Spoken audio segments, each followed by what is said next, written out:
power of n is actually more complicated, although it looks more simplified. You'll see today that when we are going through the to differentials, that it looks alarming at the beginning, but you'll see later on that it's actually making your life much easier. Just let's ask Jerry. She's already been through differentials. What do you think? It's been a minute since I studied these, but yes, I mean, they do get easier, I think. Yeah. Okay.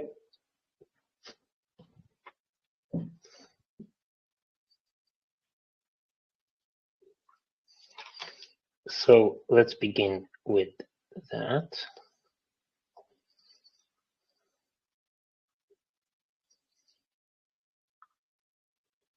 All right.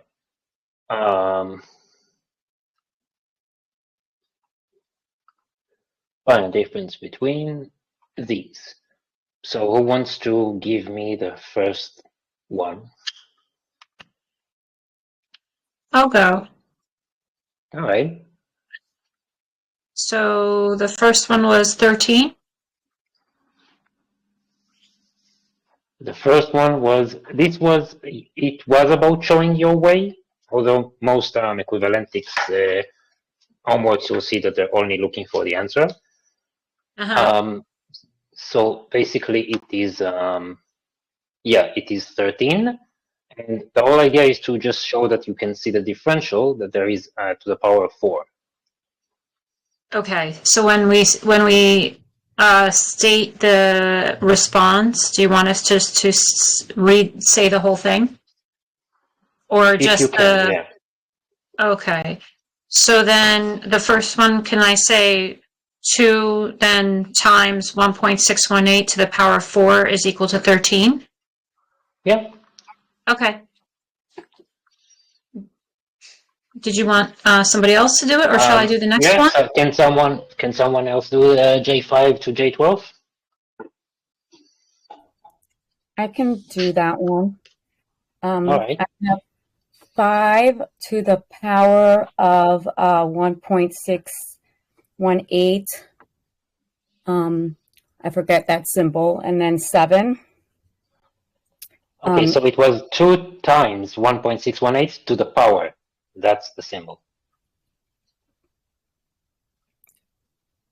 Okay, for J5, it'd be 5. Yeah, and then 144, that's what I got. So this is what, you were talking about the symbol of the powers, right? Yeah, just that little dash symbol between the 8 and the 7. Yeah, so that's to the power. To the power. Okay, got it. Mieko? Yes. So wait, we're going by the whole number, not the actual calculation with the golden ratio. What do you mean, the actual calculation? Oh, because you said to use the cone, right? So I use the number, the 1.6180339887498, that long series. Okay. So you weren't looking for that number, you're looking for the whole number, you're saying, right? Yeah, basically what we're seeing on the screen. Okay. Using So that then, formula. Yeah, I did the whole calculation, so, okay. Then the next one, J9 to J15, would be 34 times 1.618 to the 6th power, and that would be 610. 610 is the answer. Yeah, no, that's correct. Yeah, that's what I wanted. Okay. So what did you do again? I didn't recall. I did the actual x to the y calculation. So, it's that you wrote the series. Remember, you wrote a long series of numbers, the 1.618, 0339, 887, 498, 948, 48204, 586, 834, 3656, to the sixth power in this case times 34 would have come out to 610.105, 244, 94. And the previous two answers would have come out differently, because if you were to round it up, it would be, the first one would be 14 and the second one would be That's true. 145. Yeah, Right. you're right.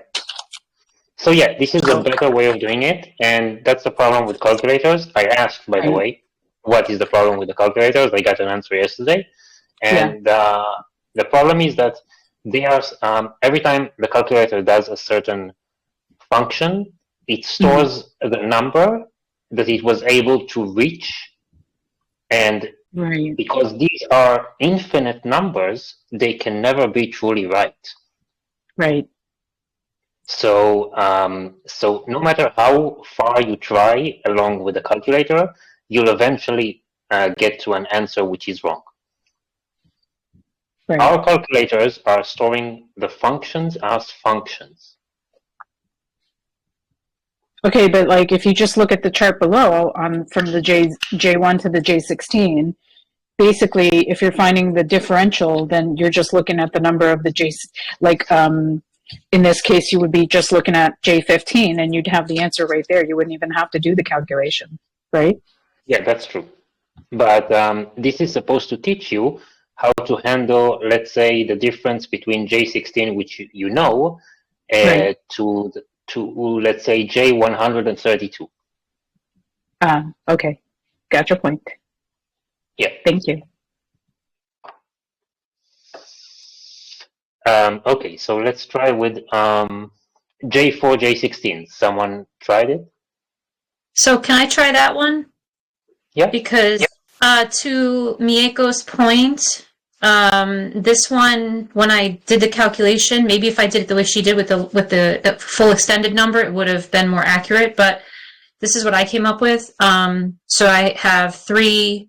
So J4, the difference between J4 and J16 is equal to 3 times 1.618 to the power of 12 equals like roughly 966.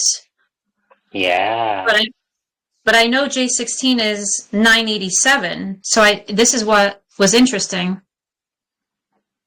Yeah, I know. I We'll did go over it. J3 and J16. Hi, Anil. What? Anil, thank you for joining us. I said I did J3 and J16. I have a question. Yeah. So I wrote, I did J3 to J16. It came to 1041.719. So the difference between Leo's numbers and mine is 54.719. This is my question. So it's about the calculator, right? Yeah. Wait, see. I'm seeing like there is a mistake on the screen. One moment, I'll just fix it. J4 is 3. And J5 to J12, I got 145.150. So not 144. Okay, let me calculate it for a moment. Maybe you're right. So that's 1.618 to the power of 7 times 76. 5. Yeah. Yeah, you're right. You're right. Yeah. So it's not, and again, this is the problem with the calculator. Did you hear my explanation about the calculator? Yeah, but I didn't get it. It's infinite. It's just, it is, so the way that the golden ratio looks like, the golden ratio formula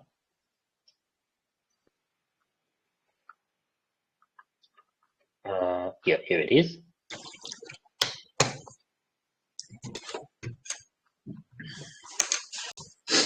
That's the golden ratio formula. The calculator is storing, every time it makes an action, it is storing it as the amount of numbers it is able to reach. But these numbers are infinite. So no matter what, if you don't save the function as a function, you can never reach the true answers. And our calculators are saving it as a function. They're saving it like that.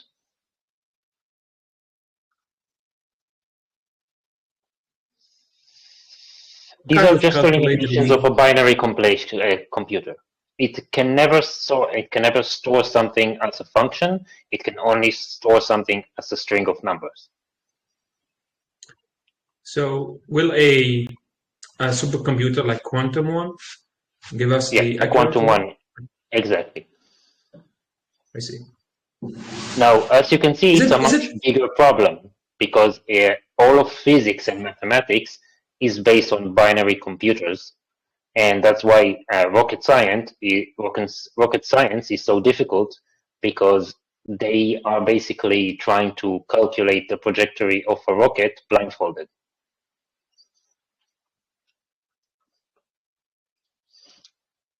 So it's more like a game of roulette.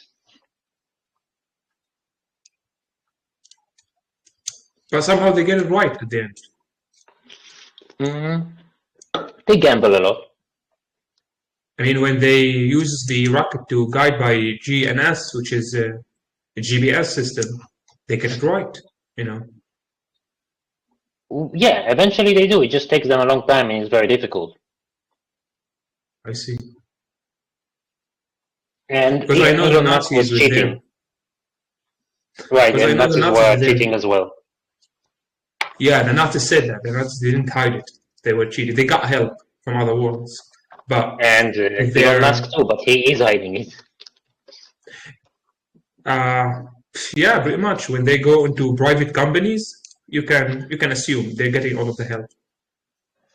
Yeah, no, well, Elon Musk is visiting Florine, so he learned equivalentics Really? on himself. He just doesn't tell anyone. He learned it Then by he- himself? No, he learned it. He went to the same way I did. Like, you go to a university and learn it.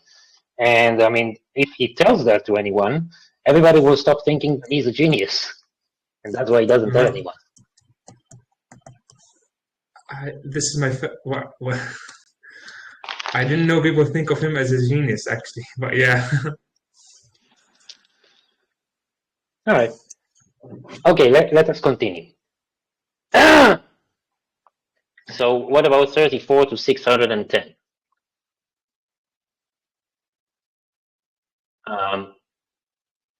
Anika, you want to try it out? So this might seem very silly, but it's just, isn't it J9 and J15? Isn't it like the same as number 3? Right. Okay. I was This is like, a cheat. This is a cheat, and you can definitely use it. okay. Okay, yes, that's what I got. I wasn't sure if it was right or not, but No, it was very good. Denise, did you give it a try to the last one? No, this is where I dropped off a little, but now I Okay. see it and that makes sense. So, Mieko, did you try? Yes, I got, Okay. well, the answer would be essentially J14, but the actual answer I got was 380.065778. Correct. Okay. So yeah, we have two kind of wrong answers. Why? So there are three explanations to it. First, mathematics isn't always right. And now we understand that it's thanks to the calculators. But even if equivalentics is better, in reality, not everything goes according to a formula. The whole point of that exercise is to show you that you cannot always rely on formulas, and sometimes you just gotta exercise logic and try to make sense of things before trying to put things in a formula. If you remember, Mieko, we tried on one to put into a formula like a shortcut, and we got it wrong like 90% of the time.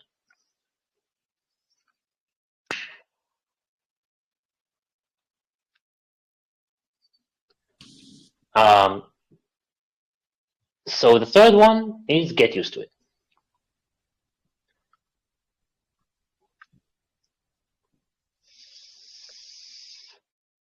I've been asked by many students along the years that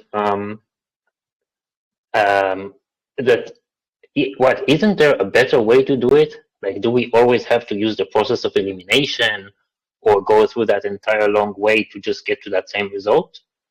The answer is yes. Yes, there are cheat ways. And the thing is that it's your job to find them. That's the whole point of Equivalentics. This is an ongoing discovery, and Equivalentics will be discovered perpetually by the students. That's how it works. And that's why we are learning Equivalentics, because it is teaching you more than just a new kind of way to look at numbers and mathematics and physics. It is teaching you a way of life, to always evolve, always look for better ways to do the same things we have done. Maybe either get them faster or get further.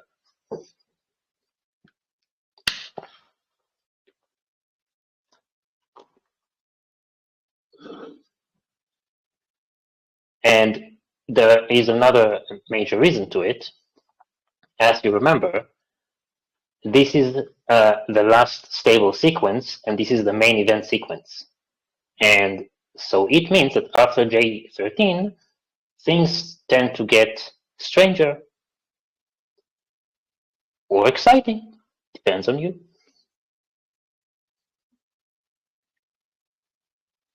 Anyone have a question about it, or we can move on?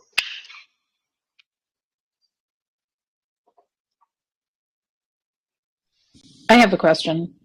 Yeah.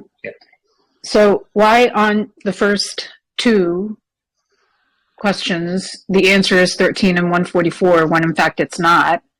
And then for J16 and 377, we take the actual calculation. So that's the thing, we don't. I try to show you here that using a formula, you cannot always get to the right answer. Oh, I see. Okay. All right. And so even essentially it can be considered red in J5 to J12. It's just that it is extremely different with J16 and J14. And so a marginal of just 1 point, it's fine. A margin of like 3, or like in the case of the fourth answer, that's 20 almost. No, I'm missing something. Never mind. There's a major difference, and then we cannot really rely on it anymore. Because again, always kind of think about, let's say I'm using that system, that formulas that I have to guide myself into space. If I'm losing 13 points, just try to equal it to light years. So you were missing the planet by 13 light years, and that's a problem.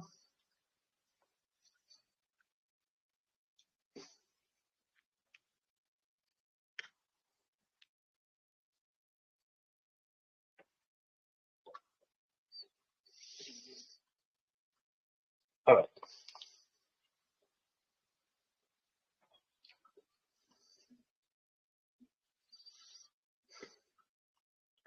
So we will go over today's curriculum. Now, I'm not sure exactly when do we stop, but when you are starting to feel a little bit overwhelmed, just tell me and we'll continue the next time. I just hope it's not too long, but we might not get it very right at the first time.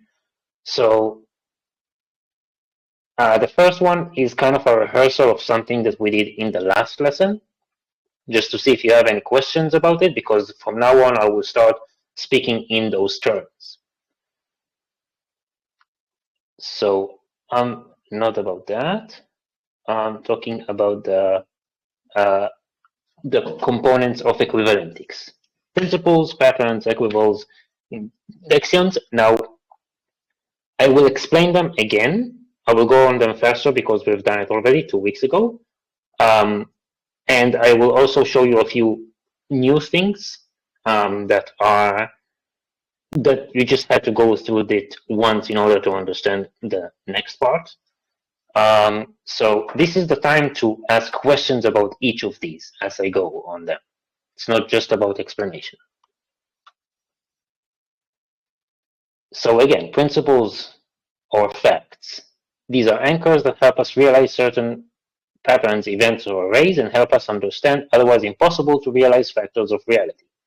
Principles are usually constructed of several components: facts tested with the Callan machine, formulas and explanations, extracted patterns from existing ratio of reality, examples of practical use of them. And remember that our facts must always be right. There is no exception. When it's an exception, it's no longer a principle. There is a name for it. We either call it an axioma or a transexistence, but these are not principles. You cannot use them as anchors. You can use them as pseudo anchors.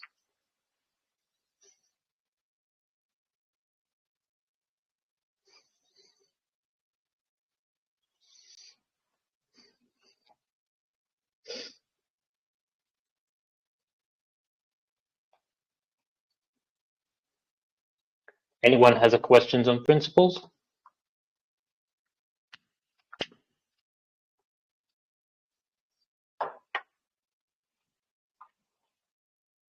All right, then moving on. Patterns, event series, find an equivalent result of using all equivalation tools to analyze an event. We know one up until now, and the next lesson we will learn the rest. Without finding the pattern, we can never find the pattern breakers. So usually we would see the entire board as like just white tab, just white tabs or something, and we need to be able to kind of figure out the pattern from looking at a blank canvas. Equivals. So equivals are breaks in the pattern. The entire array of patterns and its inevitable breaking point, which are what we refer to as an event.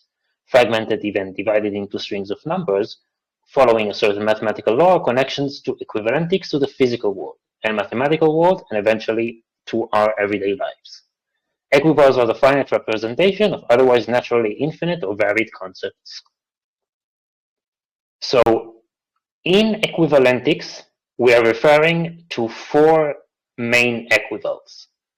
We have linear segments, which are spikes. This is what we're going to deal with in the next 3, 4, 5 lessons. The next one is arches. This is going to be part of indexions, and also we're going to touch a little bit on ripples. And the biggest one is flux, but flux is very, very hard to understand because it is usually made of multiple dimensions as it is made from 3. You don't see fluxes at 2 dimensions, but you do see them from 3 dimensions and above. And the thing is that a shape can be both 3-dimensional, 5th-dimensional, 6th-dimensional. It will just look different. Basically, the flower of life is a flux.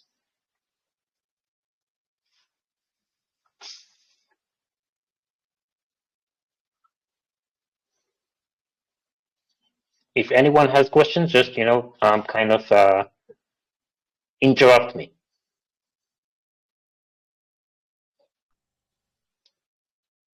Leo, do you have a virtualization of the flower of life in more than 2D that we could look at later?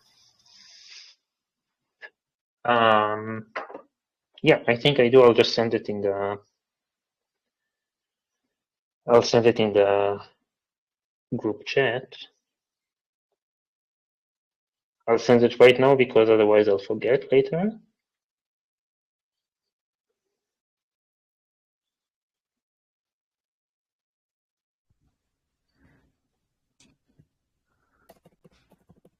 Hello? Hello? Hello. Hello. Oh, now you can hear. I couldn't hear you before. Sorry. So, did you say something? Could you hear my question first? No, what was your question? Oh, okay. So, I remember the flux with the ripple. I mean, the flower of life, right? And that was mentioned as the 60 shape, so to speak. So was the linear the 2D, and then the exponential was beyond 2D? Am I correct? Or No, yes, linear is basically two-dimensional only. right? Arch is 2 dimensions up to 4 dimensions. Okay. Ripple is 2 dimensions. No, sorry, arch is up to 6 dimensions.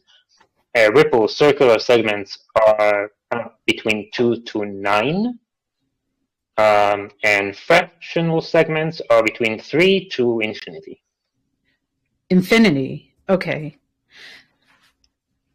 Okay, thank you. Yeah, so that's what I'm saying. Fractional is by far the biggest ones. They're just very hard to actually comprehend. And I'll give you some examples of them later on. I'll just, here it is. So I've sent a few renditions in different dimensions of the flower of life.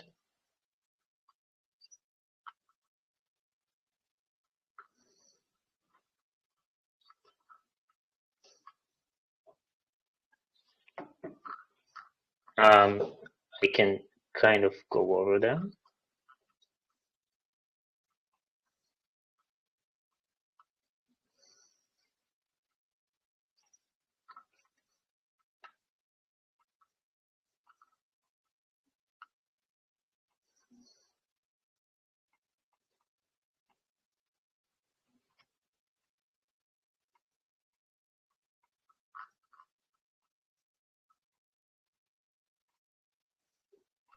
So I'm noticing it's got like a torus or torsion field to it. Yeah, so this is like it's more perfect because the flower of life is just it's a perfect shape, and these the colorful ones are not perfect shapes, so they are closer to reality. And what are we actually seeing? That's how the galaxy truly looks like.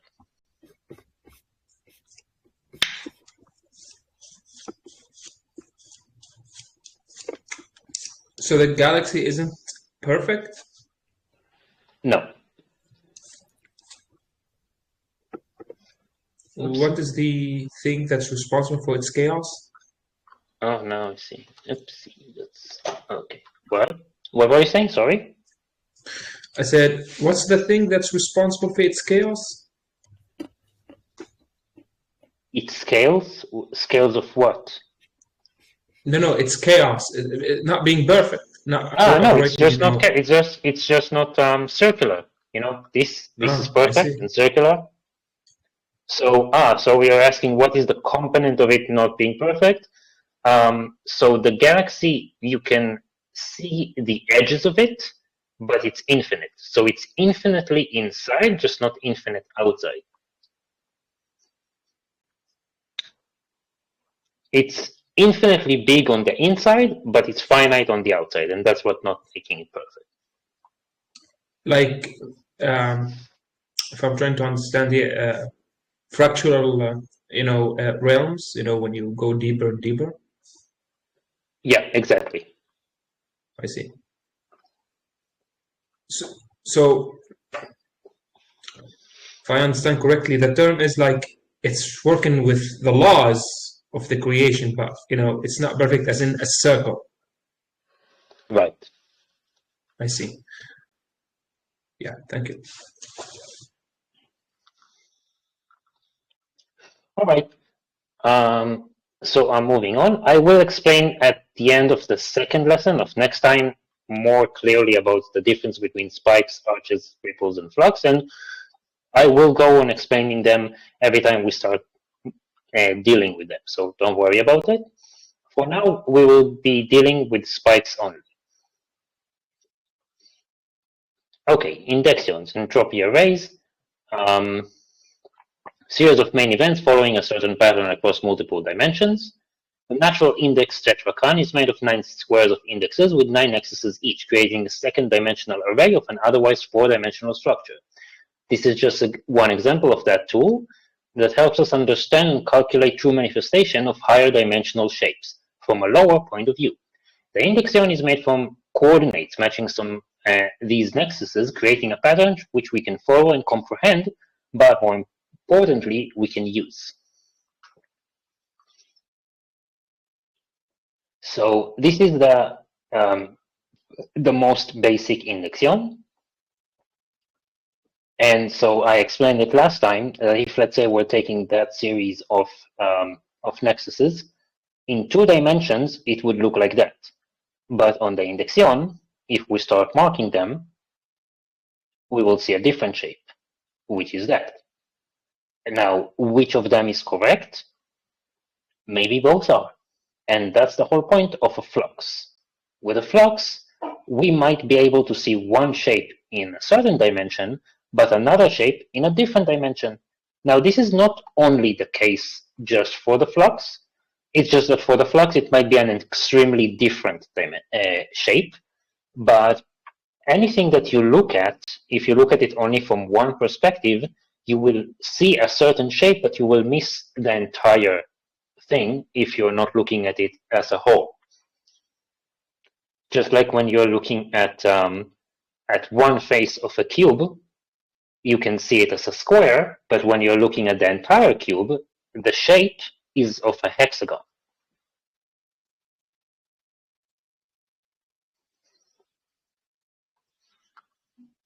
And I think I have a pretty good rendition of the difference between a cube and a 4-dimensional cube.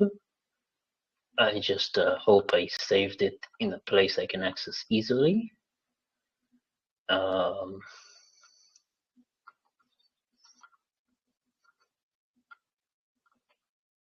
see.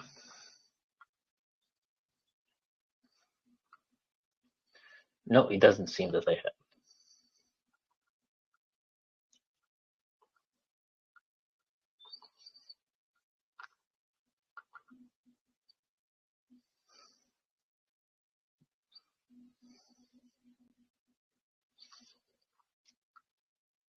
No, never mind. I'll find it and I'll send it. Okay. Laws, the mathematical ratios. We learned in this volume about the golden ratio, which is also called the 5th law.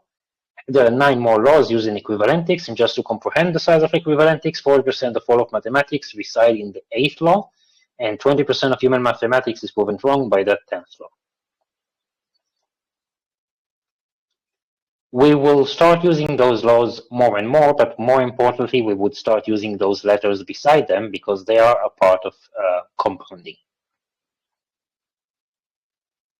Differentials, pattern fragments. The decimal ratio between 2 event sequences that are present on a certain string of natural patterns of laws without using an actual event and instead using variables.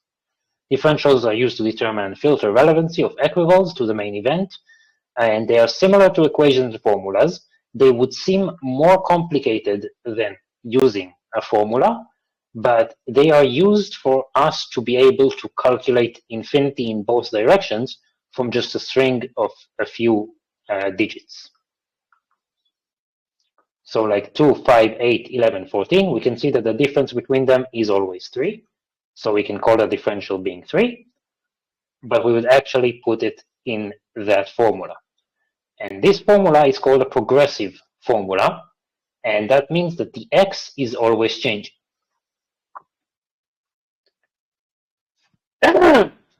Orders. Holistic index arrays divided into 10 arrays that are also called orders, written as follows: third index, order of things; first index, order of the firsts; order of the third, sorry; fifth index, golden order. These the indexes are pre-calculated events sequences with every possible scenario to an event realization. So we would usually try to match an event to the arrays before trying to calculate a new one, as they are proven to be more perfect. So it's like basically what we're using orders for is a certain we are kind of imagine like putting taking a formula of, let's say, 3x to the power of 4 to the power of 3x to the power of 4. So it's like orders are they are like pre-calculated events that we can use as a shortcut instead of trying every time all over again. Oh, I have a good example for what is an order. That's an order. So instead of doing that calculation every single time all over again, we just refer to it as 1.618. That's the order. Now, of course, for the golden ratio, it is much bigger than that when orders are very small compared to it. But let's say the visual difference between the 5D and the 3D is pi cubed over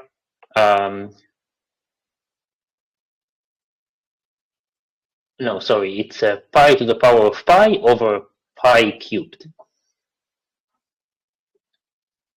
And we just have like a number of it, and that's the orders.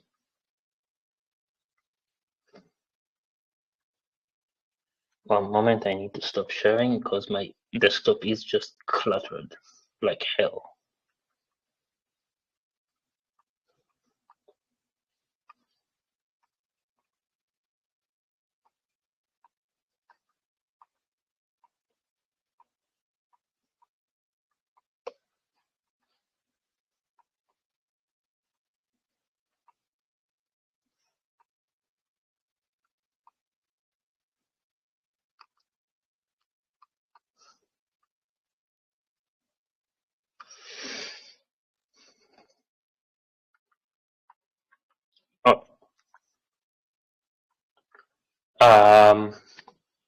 So I'm continuing.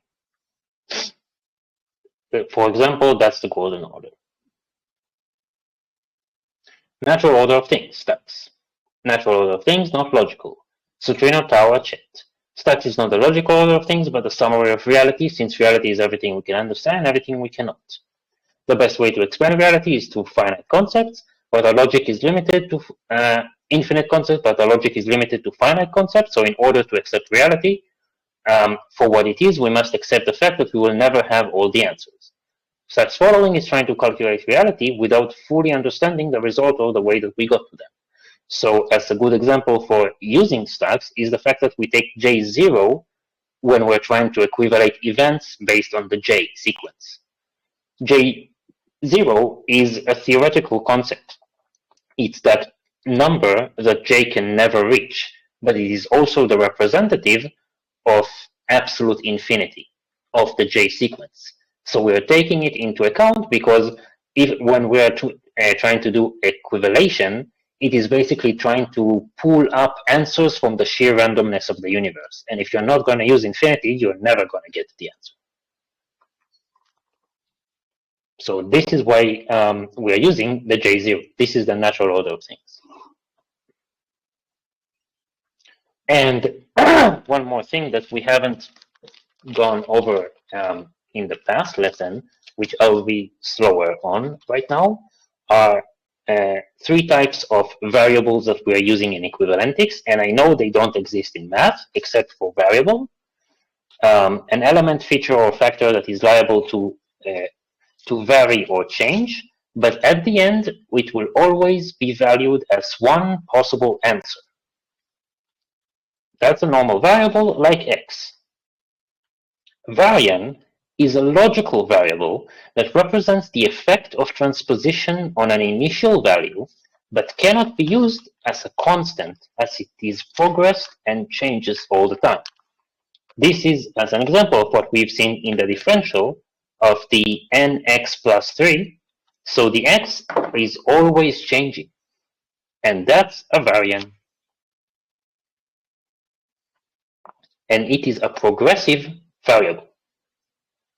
Vario is an illogical variable that can be valued as many different values at once, including ratios and hyper-infinite values. Hyper-infinite means they are bigger than infinity. This is an array of logical and illogical variables. So variables is something that we can use to finally have an answer. Variant is something that we use in order to find the variables or the final answer. And variables are not answers. They're just arrays. They are usually the minimum, maximum, or equilibrium point of a certain formula.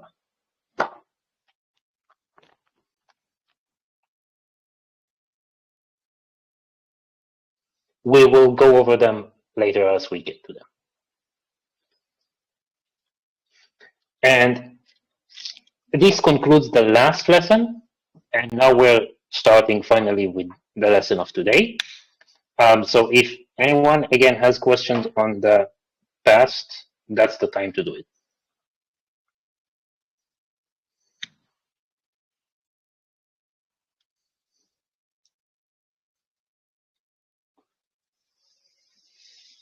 Okay, so this is the time to take out the notebooks, because I said to a few of you before, this is the lesson when we're starting to accelerate. Up until now, it was basically kindergarten math, and now it's going to go from 0 to 100 pretty fast. So please, if you do have a question, you don't understand something, interrupt me.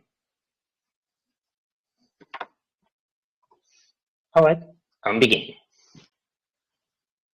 So deconstructing a segment. This is how a spike looks like.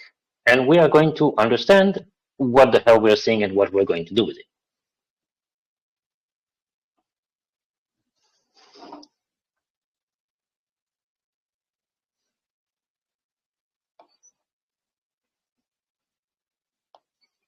So realizing an event means finding the relevant piece of data that is related to the desired equivalentic event and its probability. It is finding the moment the event ends, the pattern is broken, and what comes next. So we're beginning with a linear formula, which helps us understand the event's probability.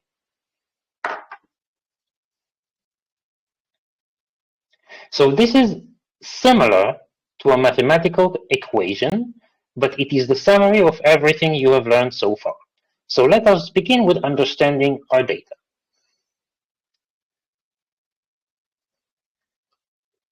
Basically, what is QC1?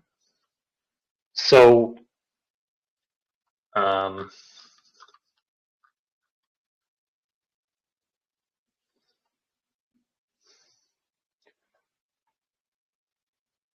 the Q letter means the main event is an equivalated event. As you know, the English letter after the Q tells us which event we need to equivalate. So in that case, it's C.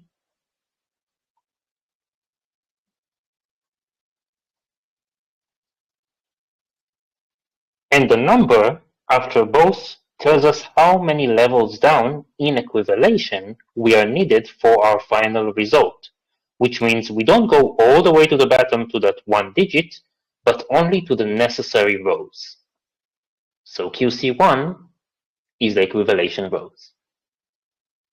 For example, let's give it a try with EE, and we are tasked to find with QE4. This means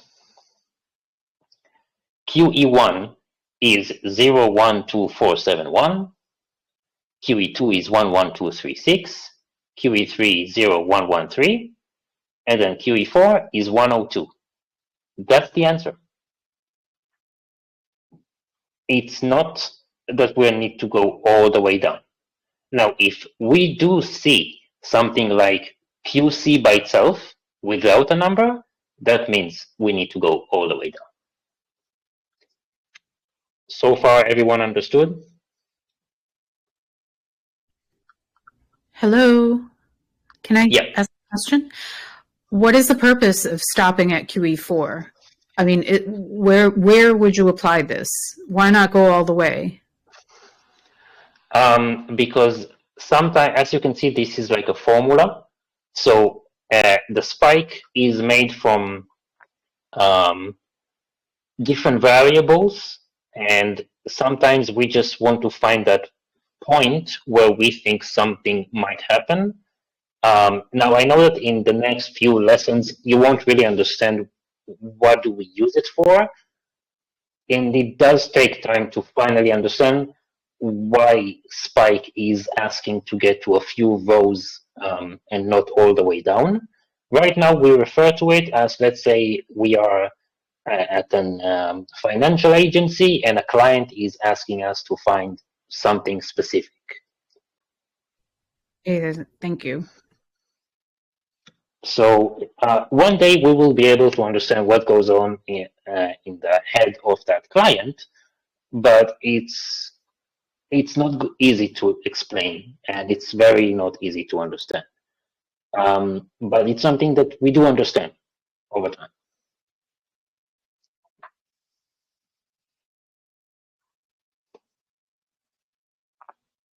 Okay, so as you can see, the last row is not marked by a number. So when you see it, like so, it means that you need to get to the very last row when you have one digit. So now about the S's. The S tells us what is the pattern by presenting fragments one after the other. The first fragment is Sn, and it is basically EA, and we can understand ourselves. It's basically regarding the fifth law because it's made of J's. So let me remind you again that the main difference between math and equivalentics is that in math we would look at n as a variable to be switched with n plus 1. But in equivalentics, the n is ignored, and instead there we give it a serial number to the fragment. So what we're seeing here is not really n plus 1, it's not like a variable, it just tells us that this is sequence number, fragment number 0, this is fragment number 1, this is fragment number 2. So back to our formula.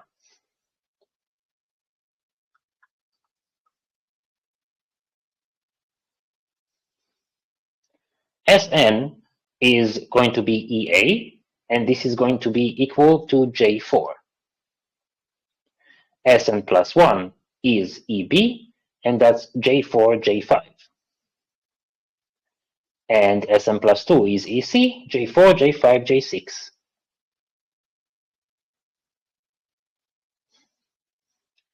So because we already know what J4 is, and we know that it is 3, and as you know, an event must be made of 2 digits. So EA is basically made from Sn and Sn minus 1, which comes before that.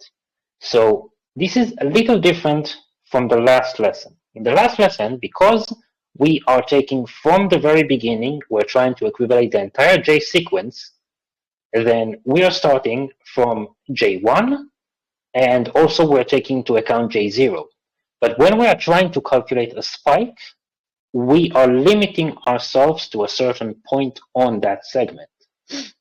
So because this segment is very clear and it follows the natural order of things, J4, J5, J6, then we are taking, in that case of the Sn, we're taking the 1J before the one we're trying to find, which means it's not 0.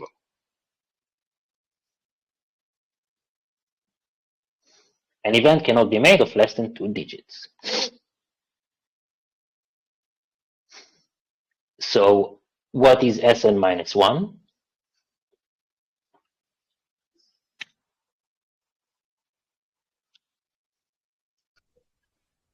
J3? Right? This is J3. And it is so we can construct an event, whether it's a main or a sub-event, we need it to be at least 2 digits.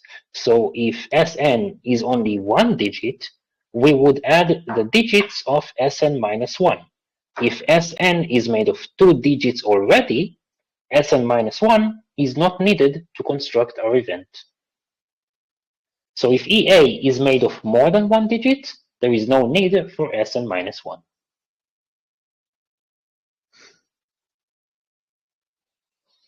Okay, but if we have taken J3 into account with EA, we must also take it into account with EB, EC, and etc. Otherwise, our equivalation segment is not complete. So EB is an event that is made from EA and EB, not from the beginning of the sequence, but from J3. Since we know that Sn plus 1, what is Sn plus 1? We already know that EB is made from J3, J4, and J5, which is 2, 3, 5. EA is going to be 23, EB is 2, 3, 5, and EC is 2, 3, 5, 8. So what is our differential in that matter? That. Now, this seems extremely complicated. I totally understand. It's not that simple. I know. These differentials are too advanced for our level. These are called three-dimensional differentials. No, sorry, these are fifth-dimensional differentials. And we're beginning with just 2 dimensions. Now, there is this kind of cheat code, as you can see.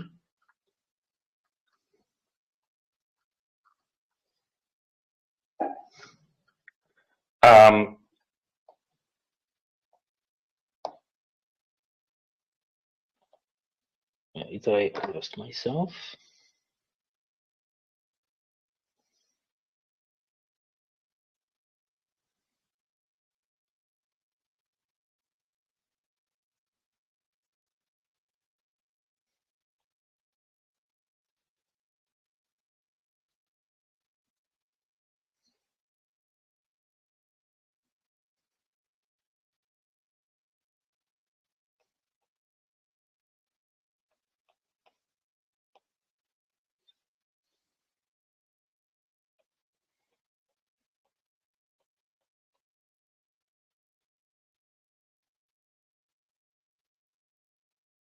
Okay, sorry.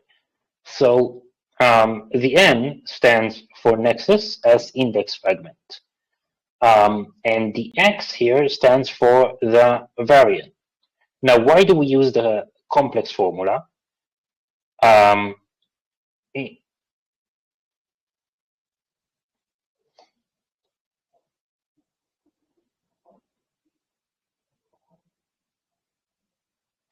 The complex formula fits with infinity, and it fits even after the main event breaks, while the second one is more like a cheat code.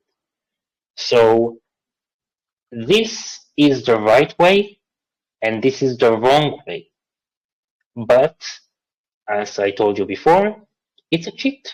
And basically, most of our clients will never even know that we have used it, because as you know, when you have to come up with the answer, we only care about the result. So this is a cheat that can help you, and you don't have to tell anyone that you have used it. So the right way to write it is xn plus xn minus 1, and the wrong way to write it is that.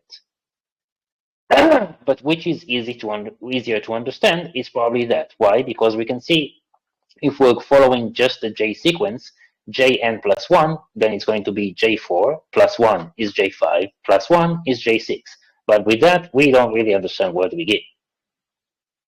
So the way that it works is J4 plus 1 is J5, J5 plus 1 J6, and J6 plus 1 is J7. So this is a better way to understand it. Now let's say if we had something like J4, J6, and J8, what would that look like? 6 plus 2. Jn plus 2, right? So let us clear our board here for a moment just to understand. Let's say that we are using that formula in order to find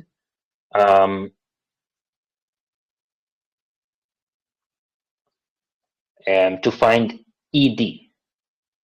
And now we already have J6, but what is going to be ED?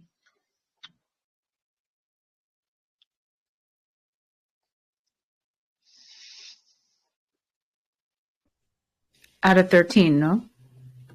Right, we're adding a 13. Because we are basically, if we're using that formula, then we know that the next one is J7. So try to find EH. What is EH? How many letters is it after A?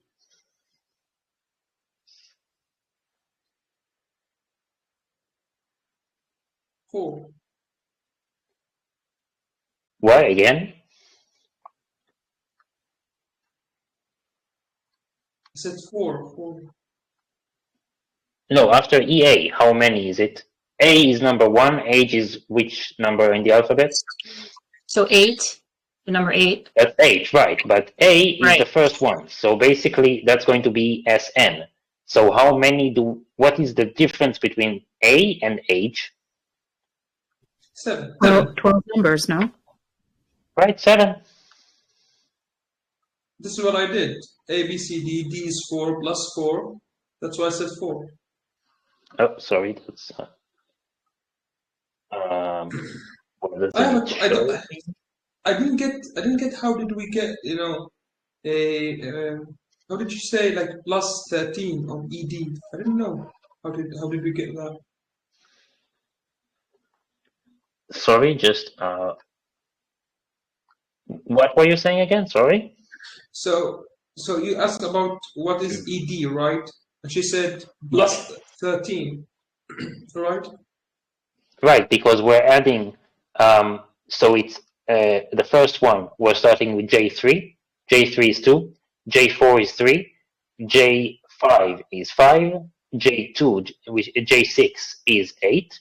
And then we're adding J7 based on that formula, which is 13.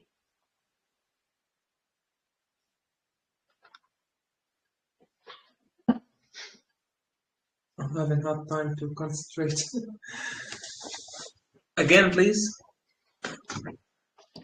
Okay, so we are we need to. Why do we even find ED? Because it's here in the spike. So to find ED, if EA is made from J3 and J4, ED is made from J3, J4, J5, which is 2 and 3 and 5. EC is made from J3, J4, J5, and J6. And then ED is going to be SN plus 3, which is not here on the board. We need to find it ourselves using that differential, which means we are needing to add J7. Now, if you look at what I sent before about I'm sending the when I'm sending the homeworks, you're always kind of seeing the. I'll pin it. I need to go back a lot. Yeah, so let me pin it.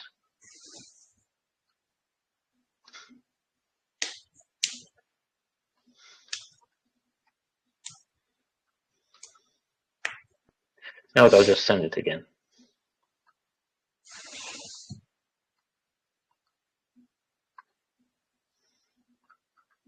All right. So if you look at the table at the bottom, you can see that J7 is 13. Right. So that's why we're adding the 13. That's the J7. You see. So in order to find EH, the first thing that we need to do is find which sequence it is, which we understand that it is SN plus 7. Then how many JX's are between J4 and that segment? Because J4 is where we're starting, that's the SN, and we know that it's plus 7. and then write the event using the cheat sheet you have.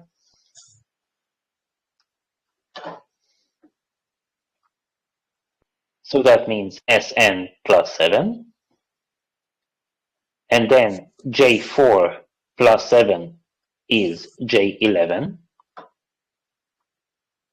So EH is going to be made from J3, J4, J5, J6, J7, J8, J9, J10, and J11. Did you get it, Anil? Yeah, but I need to practice. Okay, I know this is a major leap. It is not the same level as we have done before, and so really, be my guest. Anyone who wants to interrupt me with questions, I'm here because I understand it's a very complicated method. Yeah, Leo, I I just want to understand the purpose of this. Like, why are we going to be adding J sequences and S sequences like in any real life stuff? Like I said, again, right now we won't be doing it, and I explained to you before. No, sorry, not you. I explained to Mako that she was trying to use the Gucciati calendar to calculate certain events, random dates in the cosmos, and I told her to wait for the next one where we start to understand on how to find patterns. So basically, we won't be really adding J's and other sequences in real life. This is preparing us for a time where we would start dealing with actual events, which are very, very complicated. So we're just taking it step by step. Okay, so it's basically just understanding the sequences of different patterns and combinations of sequences with patterns. Yeah. Right Okay. now, for the next 9 lessons, we will be dealing with getting a differential, and from that differential, we will have to find very far away answers. After the 9th lesson, we would start constructing differentials on our own. That's the real equivalentics. But this is very difficult if you don't understand differentials very well. Got it. So to clarify, though, what we're doing here is looking for like this is pattern recognition midway in the pattern. Is that correct? Yeah. Meaning like any point could be the beginning of the pattern, and you would be able to recognize the pattern from that point. Right, exactly. And you would be able to recognize points from even complete random events. So would that always follow the Fibonacci sequence, though? No, this is just an example. We're starting with the Fibonacci sequence because it's the easiest to understand. I see. Okay.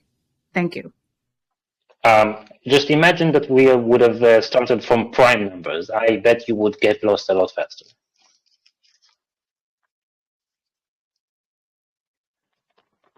Anil, you had another question? I just wanted to say that why am I having a problem is because I have a problem with symbols and such letters. I need to practice in order for me to remember them and remember the meanings. That's all. Just make a cheat sheet to yourself. Like if English is not your mother tongue, then it will be difficult to always kind of remember. It's even hard for me to understand that. So I just at the beginning I just would print all of the letters with numbers on them, so it will make my life easier. You don't have to memorize stuff because why?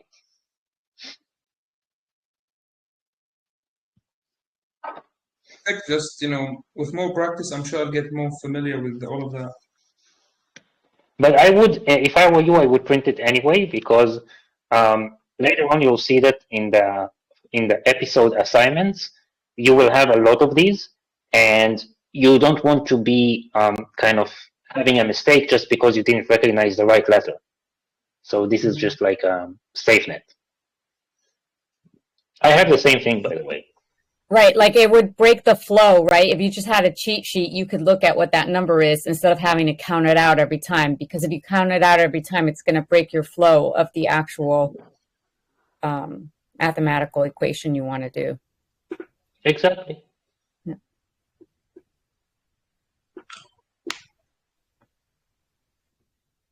All right.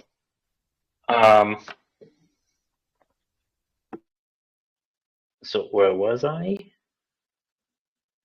Okay, so back to our trying to find that spike. So we have EC. Now we need to get to QC1. So QC1 means that we only need to go down one row. So QC1 is 1, 2, 3. And that's it. We start with this one. So we already have QC1. Now we need to also find QD3. How many rows down do we go with QD3?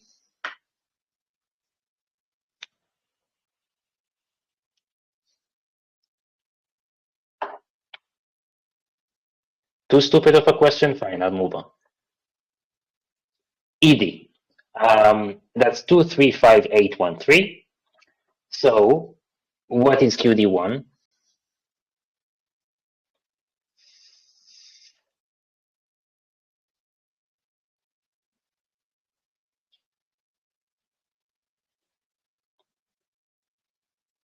Anil, can you help us? What is QD1?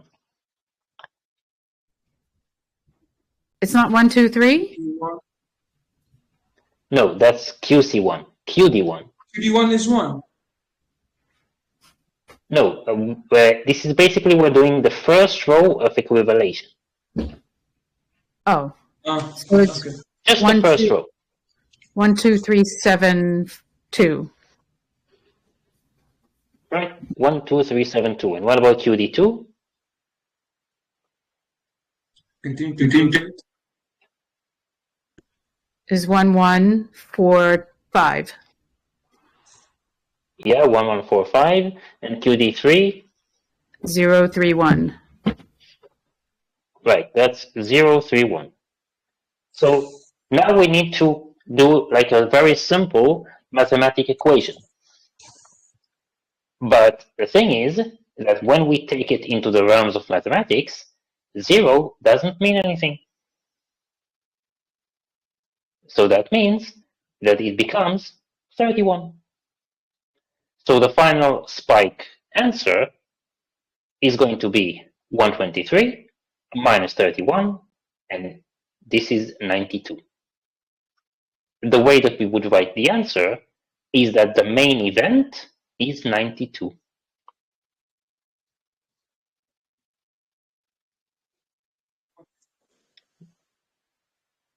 This So we is the got answer to. for that. Yeah. Sorry, continue. After that. No, sorry. I finished. That's the answer. Like if that's the question, that's the answer. About 31. So we got to 0, 3, 1, right? Yeah. To D4.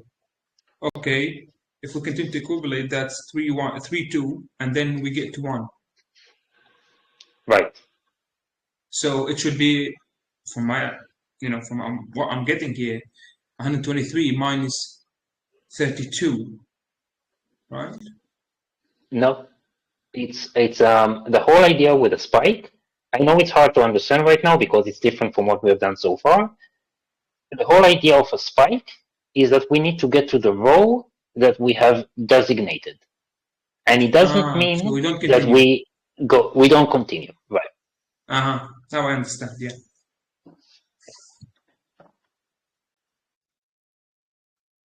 Okay. And for now, we will find the ripple effect of a circular segment. Anil, are you ready? I'm just kidding. No. We're not going to do that right now. no. When I see, symbols, take me out for now. No, I'm just kidding. We're not going to do that right now. Okay. I don't know why is it jumping.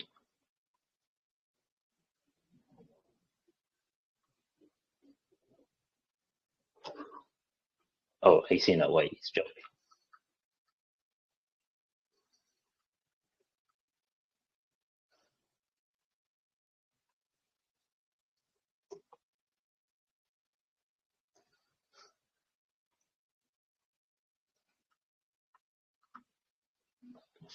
Okay.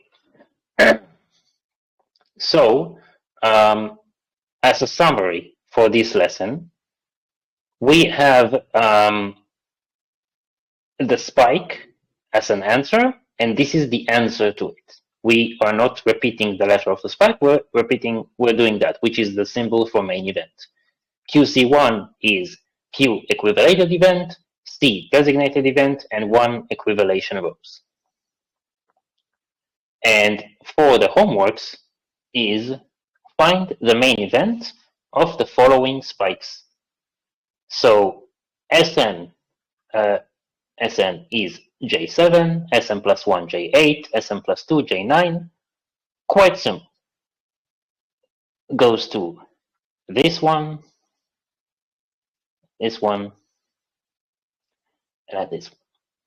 These are the homeworks. Now I'll explain about the star system. Now just remind me again, who did the 3 extra ones at the end of the last one? Mieko gave it a try. Yeah, I gave it a try as well. The bonus? Yeah, exactly. So now I'll explain what that bonus actually means.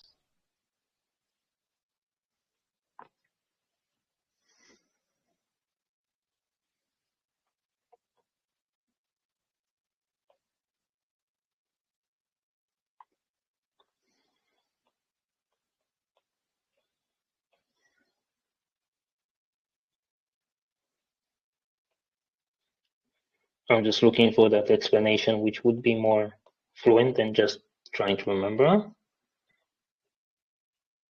Okay, so the star system is used by education programs in Florine from kindergarten all the way to academics, and are forming a sort of currency based on successes and challenges. The system is used instead of tests and grades, and are rewarded for completing assignments at the end of each volume or solving extracurricular challenges. So by the end of the first volume, you will get the first 4 batches of assignments.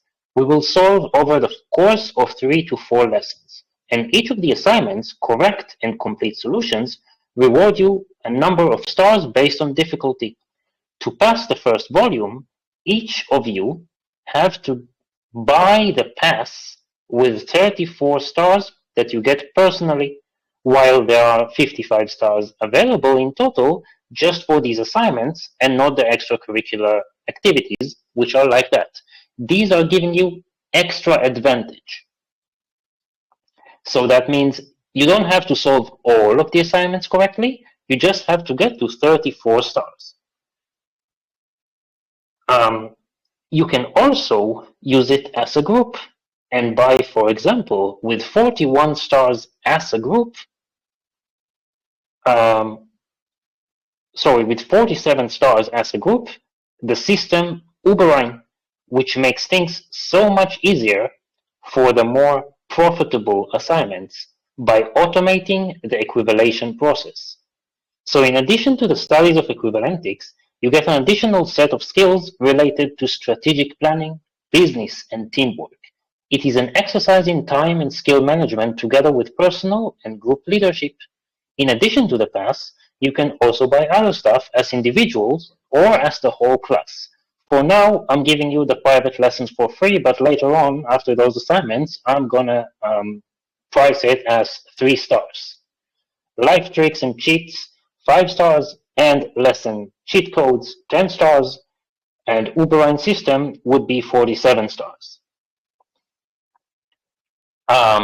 So I'm writing right now in the group description the star balance of everyone. So Inika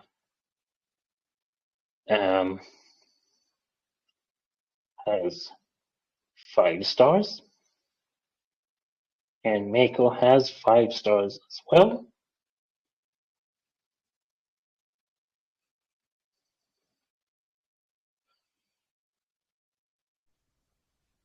Can I ask a question? Yeah. So you said 47 stars as a group, and we can get the Uberine? Yes. That's cool. Now I'll show you what is the strength of Uberine. So let's say we have something like age from the question before. Let's see where it is.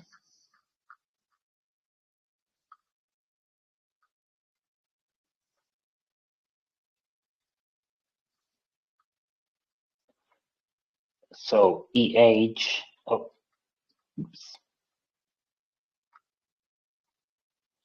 is that. Now let's see what Uberine can do for us.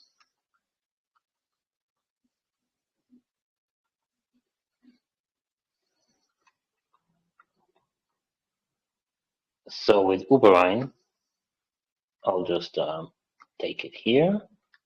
I'm inserting that number that I'm seeing over there. And let's say I'm trying to get to QH5. I don't want to go all the way down. Now I can also use Uberine to go all the way down, but let's say I just want to try QH5. So 2, 3, 5, 8, 1, 3, 2, 1, 3, 4, 5, 5, 8, 9. And then I'm putting here 5. And I'm getting an answer. If I'm not putting anything, I'm just getting the final one.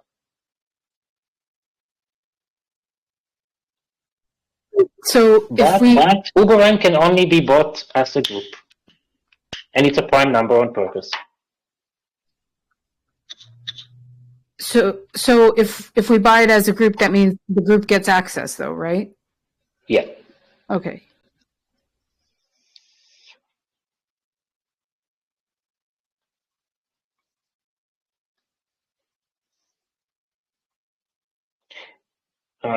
So we have just, I'm writing it in the description, and even if I wrote your name wrong, just please correct me about it.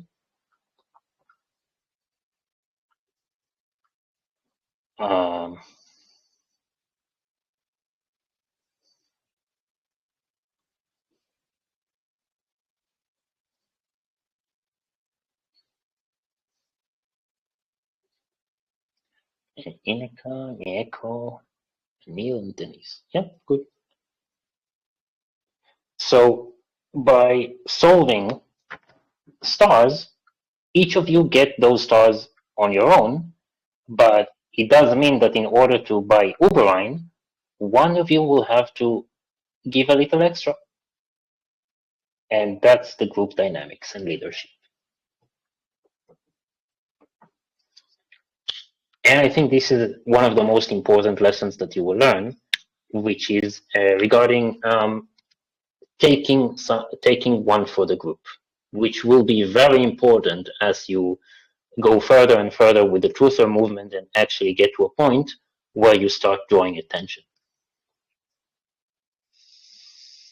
which is the ultimate goal, by the way. So that's it for this one. Anyone has a question? Sorry, I do. You said 47 stars as a group for the Uberine, but what other purpose was the stars for again? So the first one, the most important one, is that each of you need 34 stars in order to pass on to the next part of Equivalentics.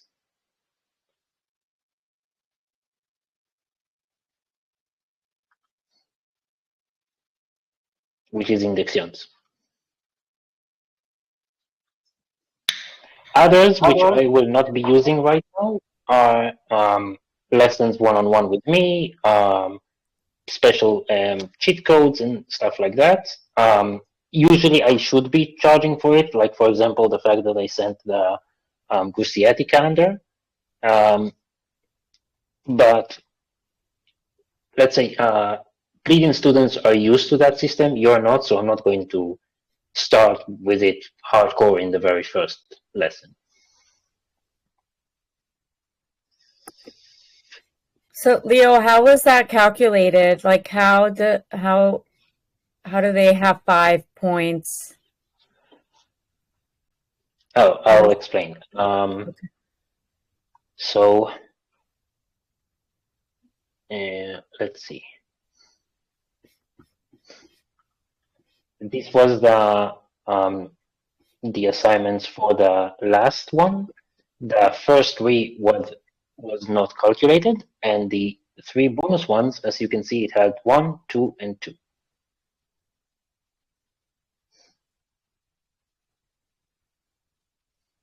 And just correct me if I'm wrong, if anyone did it before, and I just didn't remember.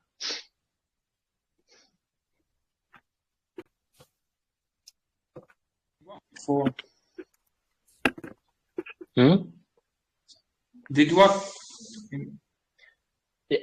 Before we started the class, did you do those? Well, no, but I did one of those, J3 to J16, not J4 to J16. Oh, okay. So I'm adding that one extra star.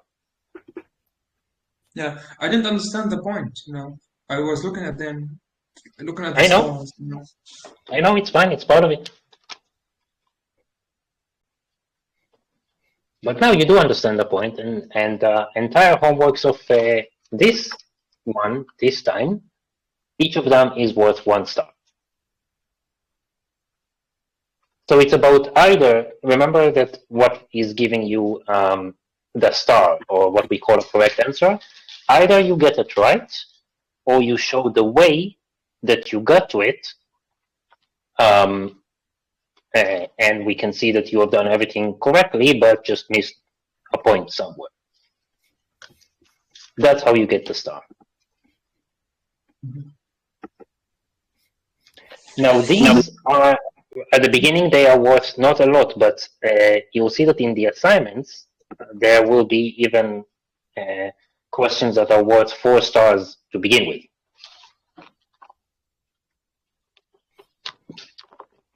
Now, what it means, what I said about the prime number being of the 47 stars to get Uberine, that means that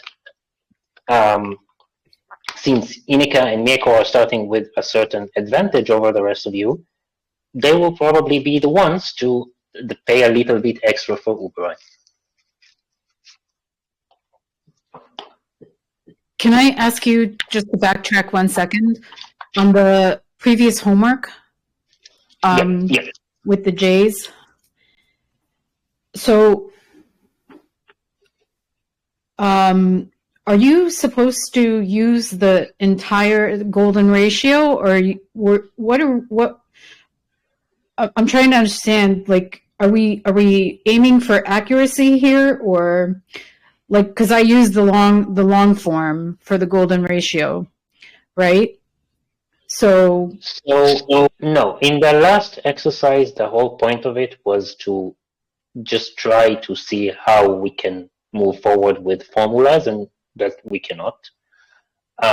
So while it's not wrong that you did it that way, it's just that if you think about the long run, it's not very efficient. no, it's not. It wasn't efficient at all. Right. So just remember equivalentics, and every Pleiadian science, by the way, we are always trying to get to maximum efficiency. Okay. It's not about getting to the answer only, it is also about getting there fast. So I'll just give you as an extreme example, pilots who are piloting ships in space, they need to be able to get to those calculations in the head while piloting. Right.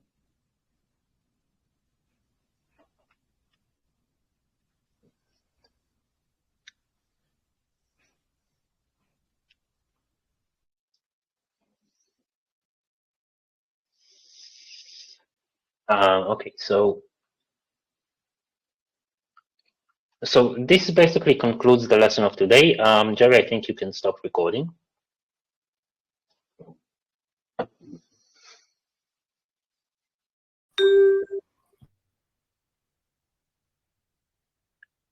Okay, so there is a shield around the Earth. It's called the firmament. Other civilizations called it something else, a dragon eating its tail. Some call it the firmament, some call it the illusion blockade. And this is actually the difference between the 3D and the 5D. In order to get to the 5D, you need to raise your vibration. One of those phenomenons are called astral projection or astral travel. When you're activating your light abilities, you're basically kind of touching the iceberg of the 5D.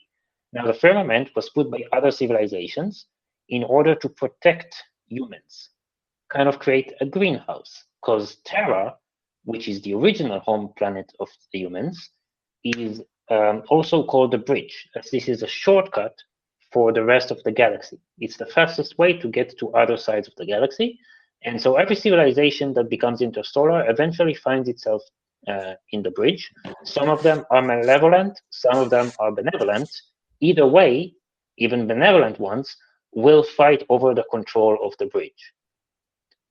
And this makes Terra a perpetual battleground, not a place where a civilization can thrive. So then the firmament was created in order to protect humanity from 5D and not exactly to prevent them from getting from 3D to 5D. So what happens when we want to get from 3D to 5D, we can do it with astral projection, astral travel, and it happens automatically after we die. But if someone wants to get from 5D to 3D, they either need to cross the firmament at the speed of light or use channeling and sleeves. So, but what happens when you cross it at the speed of light, you are basically squishing yourself from 5D to 3D. And this is a mind-blowing fact.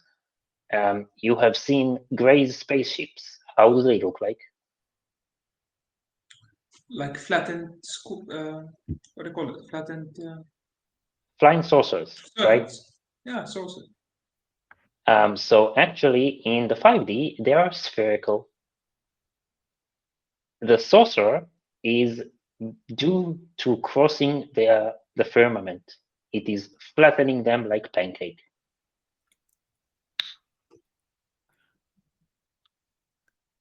So the name for the dragon eating its tail is Ouroboros from ancient cultures. Yeah, it doesn't matter. It's just a name, but what we call it today is the firmament or the illusion blockade. Yeah. Well, So we need. the whole crossing the bridge, like that's interesting because it's almost like the Thor's hammer, like that whole story, that concept where they're the guardians of the bridge. Yeah, that's actually true because Thor and Odin are actually concepts, very ancient concepts in Pleiadian culture. They were given to humanity, and since humanity was not able to comprehend the fact that they are concepts, they gave them names as gods. And yes, Pleiadians were considered always kind of the guardians of the bridge because they are the only ones who wouldn't fight on it. They tried to colonize it. It's fascinating. And why would every culture or every civilization come here would try to control it? Because he who controls the bridge controls the galaxy. The bridge exists. It is like a portal. It is like so let's say a sphere, a cube has 6 equilibrium points. A sphere has infinite equilibrium points, but in the same breath, it has only 1 every time. Different shapes have different equilibrium points. The galaxy has 7 equilibrium points, but the entire 7 equilibrium points, they all exist as 1, and that's the bridge. So basically, the bridge is not a portal, a doorway that you go through. It simply is a solar system that exists in 7 places across the galaxy at the same time. So you can enter it from one point in the galaxy, and when you exit it, you come up on another point. So are these set points? Yeah, They don't move. They're set points. yeah, they're set points. Okay. Because I So was what does that thinking mean? when you were explaining the galaxy like always expanding, so we're never on the fringe end of it.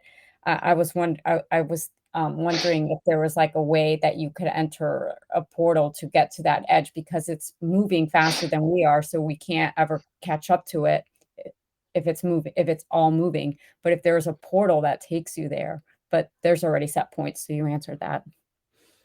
No, there are also portals.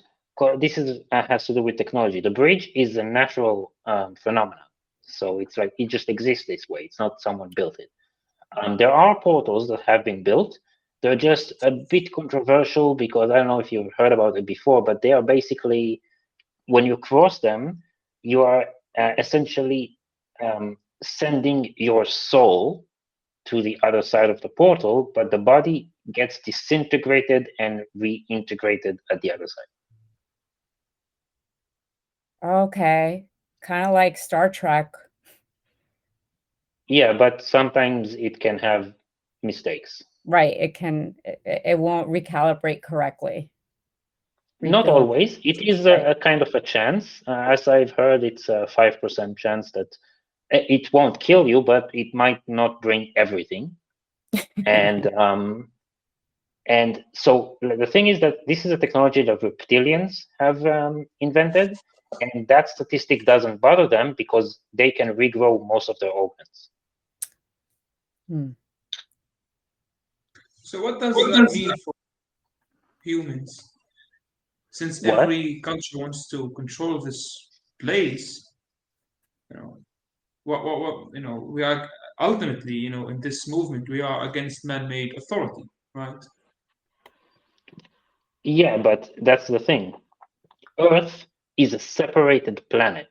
It's a 3D construct made by other benevolent civilizations in order to protect humanity. So they can thrive in their own 3D construct while the war just continues on the 5D parallel universe, which is Terra.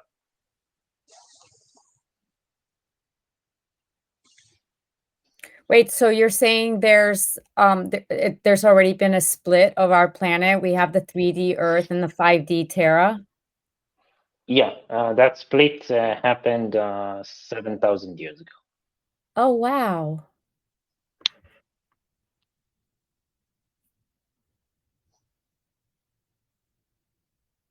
Huh. But there wasn't just one split. As far as we understand, there were 5. Just the first 4 were catastrophe. Are we going through another split now? It almost seems like we're going through another split now. No, it's not another split. But Okay. but since this is technology, and technology is never as perfect as nature, it has some faults and errors over time. So that's why we had periods over time where the firmament was so thin that you were able to see the 5D just like you are seeing the 3D. And this is what happened in the Viking era 800 years ago, where they were actually speaking with Pleiadians, and the humans thought that they were 3D, but they were actually all 5D. This makes sense because, somebody was talking about Thor's Bridge before. I think that thing was called the Bifrost, which is referred to as the Rainbow Bridge.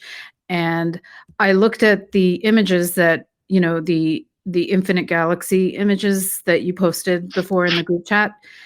And it immediately reminded me of the Norse mythology with Asgard and Midgard and the what do you call it? The Bifrost was the portal in which you could travel between the realms. And one of I think Asgard or Midgard, one of them, I think Asgard was the world of the gods, and Midgard Which is basically Florine. Right. Oh, Florine. That's Asgard, you're saying? Yeah, that's Asgard. It was actually called Asgard before. And the thing is that every person that crossed into Asgard, they would come back and tell you everything is made of gold. It's crazy, like roofs and entire structures. It's because gold to us is even cheaper than iron. Yes, we put it on the roofs because it's a very good insulation to heat and water. Are all these Norse mythology characters real figures? Sorry, again, there was feedback. Were the Norse characters, the mythological characters, were they based on real figures? No, they are concepts. Both Odin and Thor are concepts. Odin is, you know what? I have an explanation of it somewhere. Let's see. Thor is a very common name also, so maybe it is based on figured. Thor is might or exponential, master, admiral, force of nature, storm category.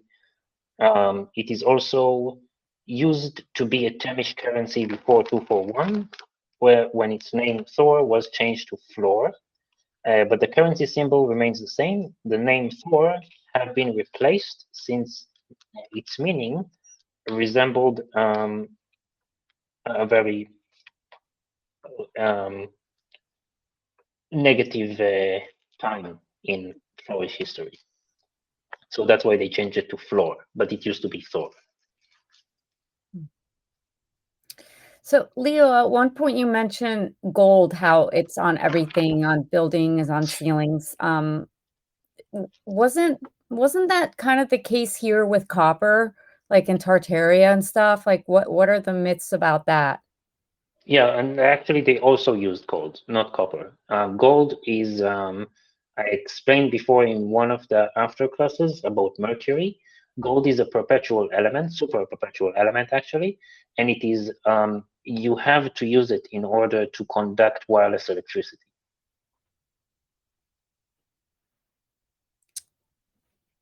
And so, yes, gold for sure, but copper as well, or no? As far as I know, no. Okay.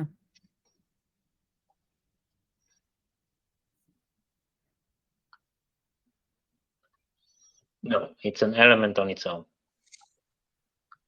I want to say There is a something certain also. element that is made from copper and gold, which I don't remember the name, but this might have been used. Oh, like a mixture. Okay. Yeah.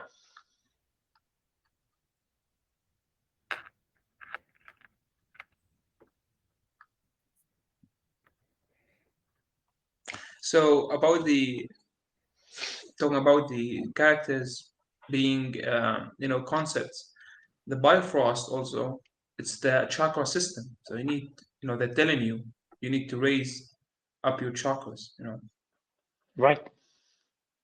So it's not just dimensions and colors and frequencies. Literally, you need to work on yourself, literally, to get better. Exactly. And that's also how you astral travel.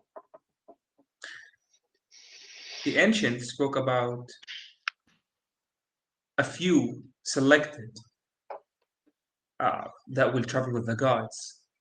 And they always have colors, this is the chakra system, the origins.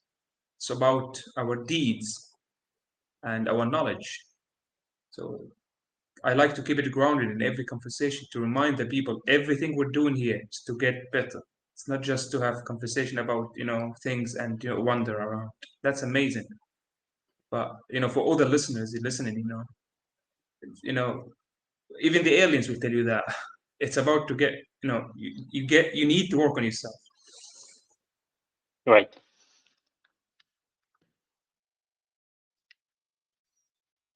For things to change, you have to change.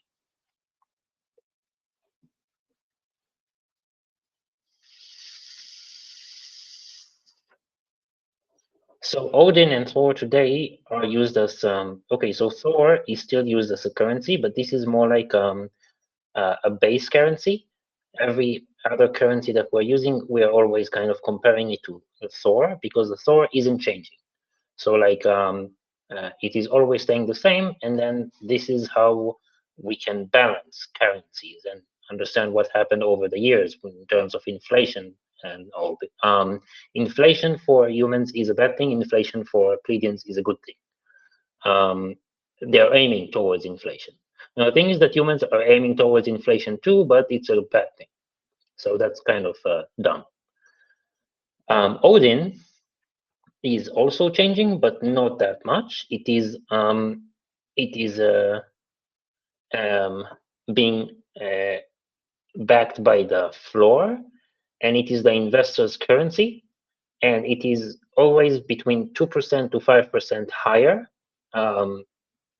No, sorry, not 2 to 3, between. So basically, 1,000 Odin, 1,000 floor is 1 Odin, but it's not exactly 1,000. It's 1,000 plus 3 to 5%, which is this is the investor's tax. And then Odin is used as the only currency for investing and the stock exchange. And that's how they make sure that only people who know what they're doing are actually dealing with the stock exchange. So we don't have that term which moves the markets here called, I think, stupid money. That's the right word for it. Mirko, what's the word for it? For people who don't understand what they're doing in the stock exchange? What are you talking about? I'm sorry, I was looking up something. Stupid people that don't have a clue what is the stock exchange. What they, I mean, they're all newbies. Oh, okay, newbies, okay. I don't know. I didn't know there was a specific term. No, I just know it's called stupid cash or something. Possibly. Sorry. All right, never mind. So we don't have those because only people who understand what they're doing are using Odin, and then they can deal in the stock exchange.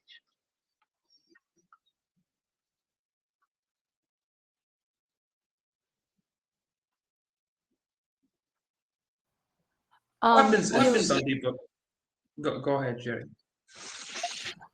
At some point, it'd be cool to also share, Leo, the information regarding how you guys base your currencies on the population versus scarcity as the model is here. Yeah, I don't mind doing it next. But there was one more person, and you wanted to ask something else? Yeah, what would happen if someone, says, I don't want to deal with the money? Can he or she just, tap out and live in nature there on your planet? First of all, yes. Florine is not the only nation. It's a super nation with 7.5 billion people. And there's also Atlan, which is a super nation with 1.5 billion people. But there are other nations around. So the planet is divided into 3 places: the Vulcanans, Hymir, and the Atello. So Atello is where the Atlans are. Vulcanans, they're mostly deserts or very harsh climate areas. And Hymir is the most populated area. So the entire planet is about considered to be something like 20 billion people. And Hymir has more than half of those people. So there are other nations around Florine. One in particularly is not using currency at all. And while, so you can be there, but Florine itself is not worshipping money like humans. So currency is meant to be used. And if you're not using it, then you are just living your life the way you want to. There are communities which are living entirely of their own making on the ground, and they don't use currencies. Yeah, their own produce. Yeah. So if you don't need others to support your lifestyle, then you don't need currency. I see. So you have the freedom of, you know what, I just wanna have my fruits and vegetables, and and just that's it. I don't want to buy chairs, tables, that's it. And they have the right Yeah, to be left so alone like this. right. So we believe, like, humanity believes that every land you need to pay for. But in Yeah, Florine, we don't believe that the land is owned by anyone. No one can claim it to their own. What you are paying for are services. So if you're living inside the premises of a city and you're using the roads and you're using electricity, you're using vehicles and food supplies and everything, that is what you're paying for, not the land. exactly. So, yeah, exactly. That's a fair point. You want to live in this community. This community provides this and that. Even no one would go there, as you said, into these cities without considering these points, because eventually, when you have a child and you take care of that child would like to contribute to others. It's not selfish. It's not like Right. humanity. They want to just take, like these communists. They want to take from you, and they will receive everything for the state, as if there is something called the state. It's just few elites. That's it. Right. So there is no paying for no purpose in Florine. And also, it's a place where you can get rich out of doing anything, really. This is like it's a common knowledge that you can make money out of everything as long as you're good at it and you like what you're doing. You probably make a lot of money because there is always demand. So skill is valuable.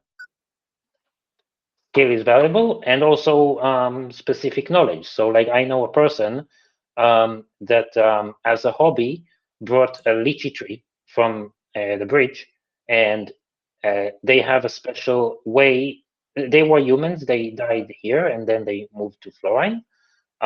So they were able to grow lychee on Earth in places that do not fit for the climate. They have the system. But they grew it for themselves. They moved to Florine, they tried the same system, it worked. No one ever could get lychee to grow on Florine. It's a different climate, different planet, different atmosphere. But this guy made it, and today he's a millionaire because he's the only one who grows lychee. I have a question since you brought up nature. What's the color there? Is it the same color as our nature, like the same color of the dirt, the plants, or different colors? The plants usually in most planets will be green because it's photosynthesis, and all planets are doing that. Some planets, and this depends on the soil and atmospherical composition, will have a slightly different color. And then they won't do photosynthesis, they'll do something else. Every plant that does photosynthesis will be green. Now, that said, we have lots of species of plants, more species than on Earth, less species of animals, but many more species of plants. So we do have in different colors. We can have blue, red, yellow, but these are not doing photosynthesis. And what about the dirt? Is it like brownish mostly? Yeah, it depends on the dirt. Some even on Earth, there are some dirts that are Yeah, sure. yellow. In general, most of our dirt is white because lime, the limestone, is the most common common ground base. So it's mostly white.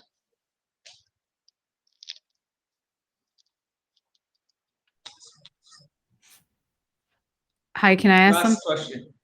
Yeah, sorry. Yeah. No, go ahead.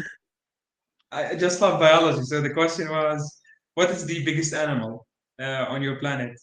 Is it bigger than the what's called the blue We're whale? talking about a tree or just an animal that actually walks. No, the animal. Like our biggest animal here is 30 meters. It's a blue whale. So it would be a husky. It's not a dog, it's just a similar name. A husky reaches about 5 stories high buildings. and it weighs between 500 to 800 tons.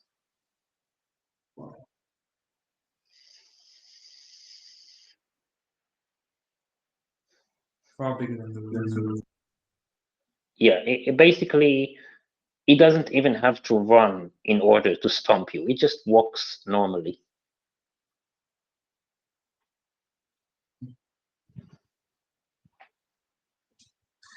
Thanks, mate. Yeah, sure. It's a very hostile planet.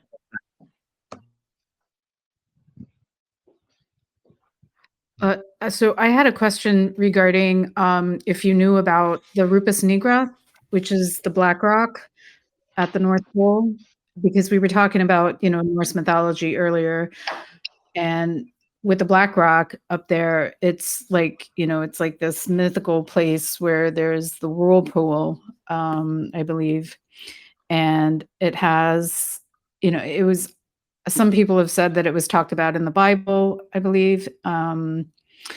Do you know anything about that? And does that, because to me, it seems like it would coincide with the Yggdrasil, story in a sense, but can you confirm or? I don't really know about stories. I know that this material specifically is called onyculite.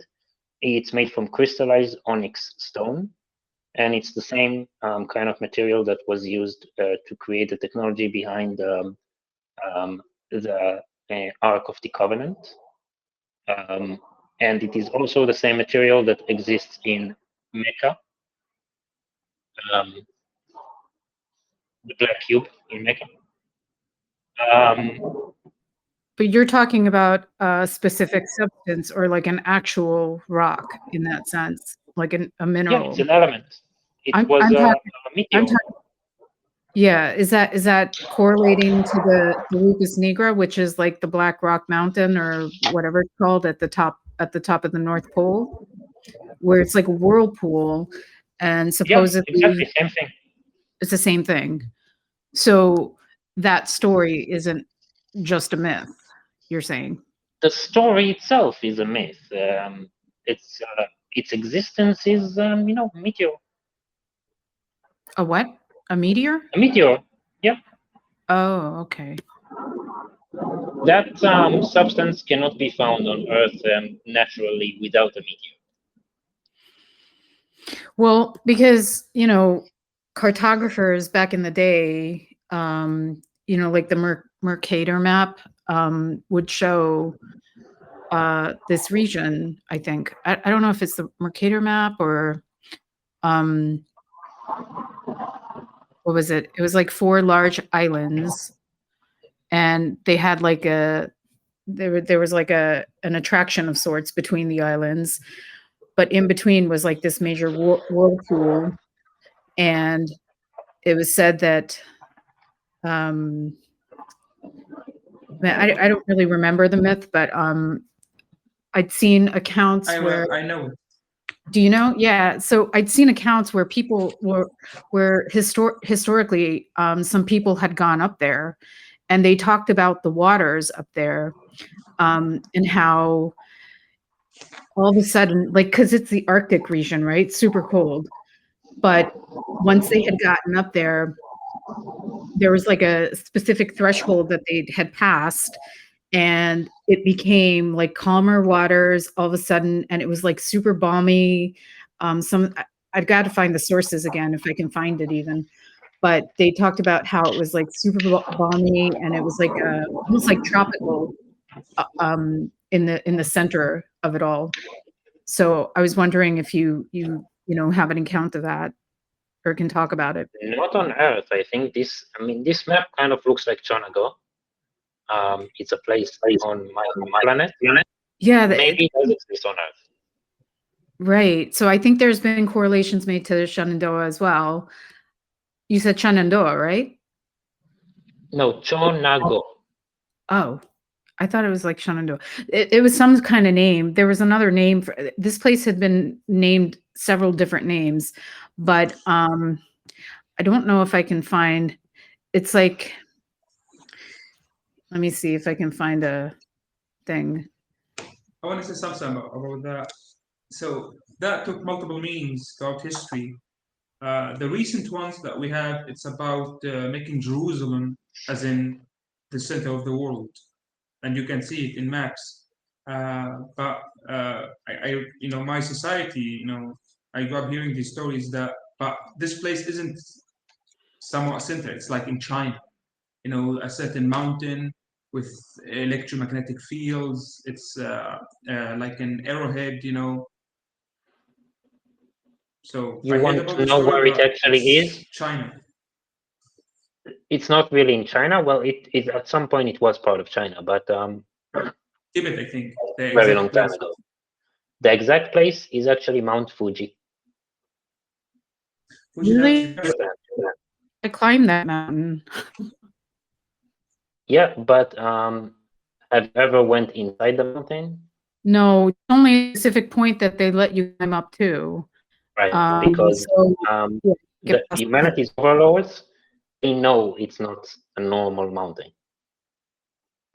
This is basically the engine that is running the firmament. It's called the Lonely Mountain. the what mountain? The Lonely Mountain. Okay. So this is the engine. This is where it begins. That's the center of the firmament. And that's why if you would try to look through Japanese folklore, you'll see that every village has a different god, different encounter with monstrous entities. It's because around that mountain, the firmament is the thinnest, and it was always like that throughout history. And that's why 5D leaks in Japan more frequently than anywhere else. The stories go also about, you know, humans gaining different abilities living there. It changes you. Yeah. It's because of that. So they need to be isolated, you know, all of that things. Yeah, the Japanese culture has like crazy stories in terms of myths and folklores, and there's some nutty characters up in there. So I'm not surprised.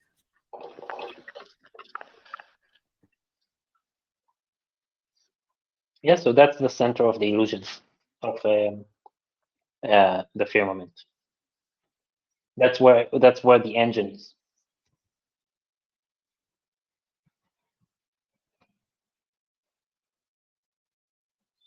And we have confirmed it already. Like we found the control room. I have a The- question, Leo. Yeah. What's the word? Yeah, what do you think about the Weber canopy situation idea?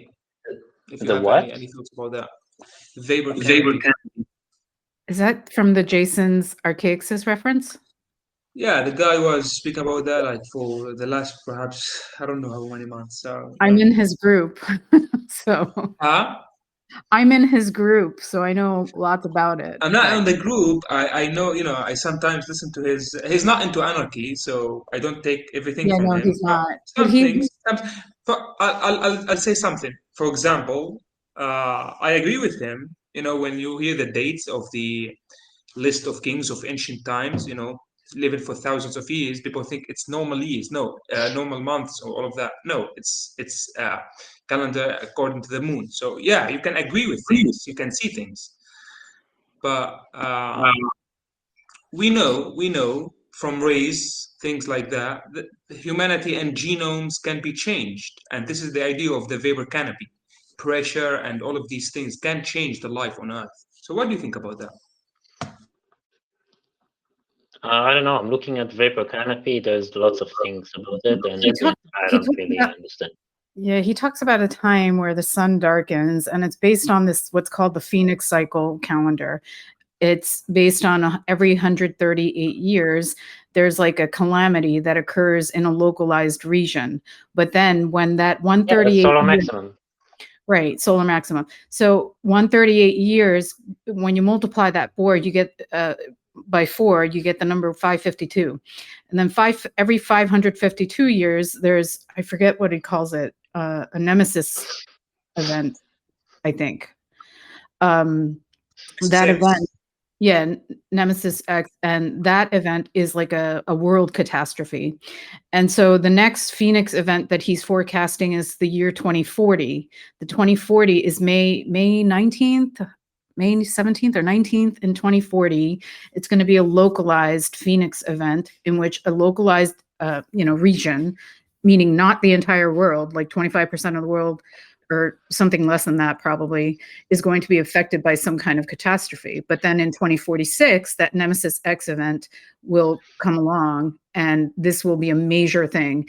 And so I'd actually asked Leo about this regarding, he missed the dates by 19 years. Which way? 19, which way? That catastrophe already happened in 2021. Okay, that's interesting. Well, so Jerry, are you still recording? Yes. Oh, okay. Then I won't say the next part. But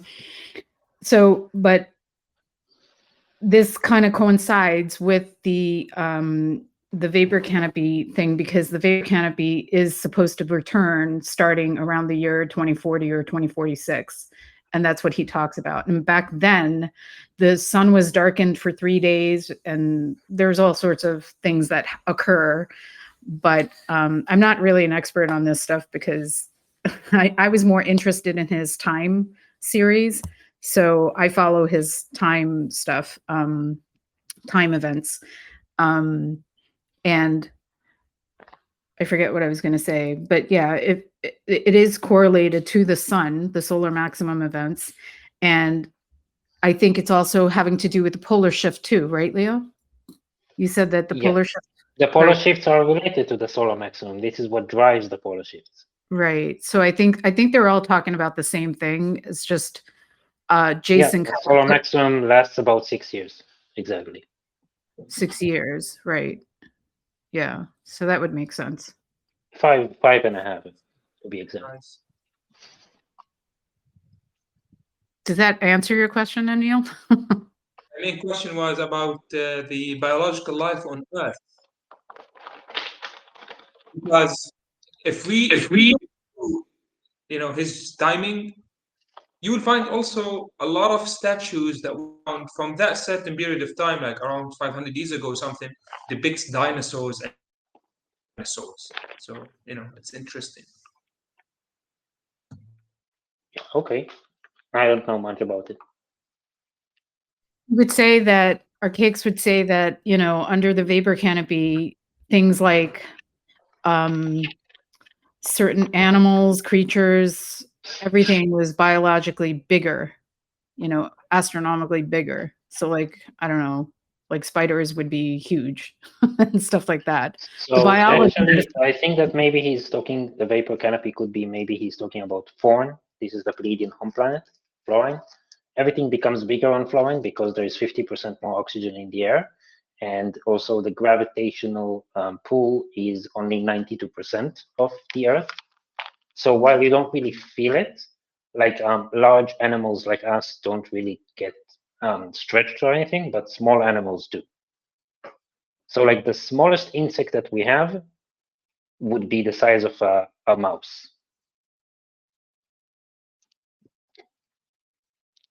Holy shit. But most insects don't even survive there because of the oxygen.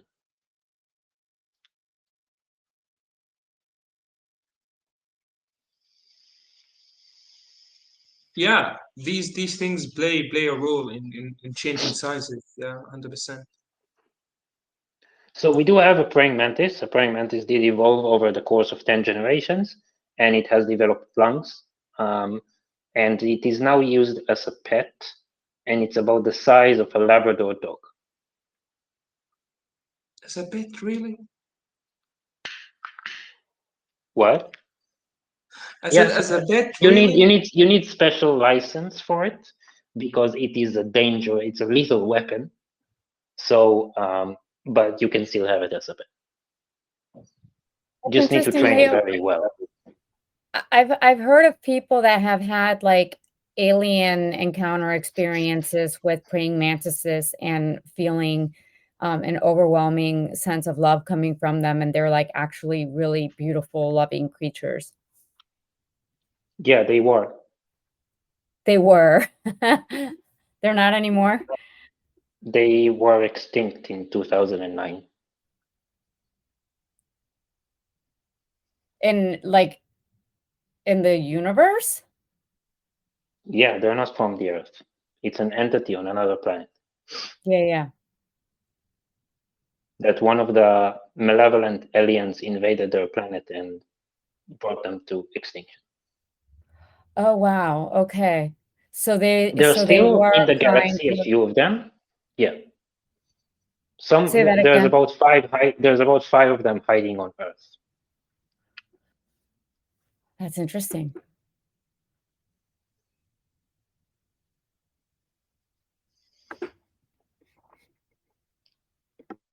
Yeah. What's NGT the wasn't couldn't save them. I have a question, Really, Yeah. this is first time think about it, but let's say you meet like an insectoid, like a brain mantis, and then on Earth you kill a small brain mantis, for whatever reason. What's the relationship there? Or what's the, attitude? I don't know. They don't really see it. I mean, they don't feel like it's the same type of creature. It's literally just, bigger and capable of critical thinking, but it's the same creature, right? No, they look very close to praying mantis, but they're not actually praying mantis. I have a rendition of what the praying mantis entity looks like. Yeah, we spoke about it. You said 3 of them, something like that, survived. Yeah.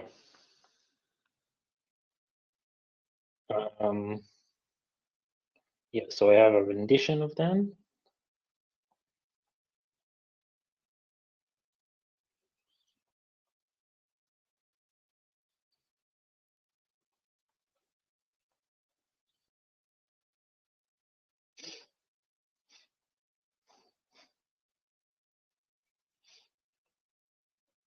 Yeah, I found it. So you'll see that it doesn't really look exactly like a praying mantis. It's kind of, the face kind of seems similar.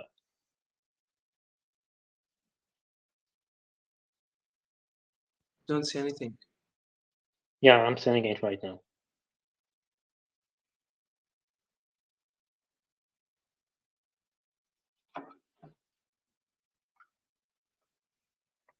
It's in Equivalentics, the group.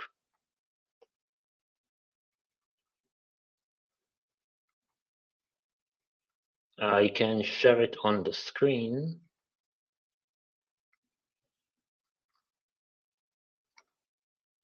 They procreate. We don't see any genitalia or anything. Like, I'm curious. It's somewhere in the behind area. So, see.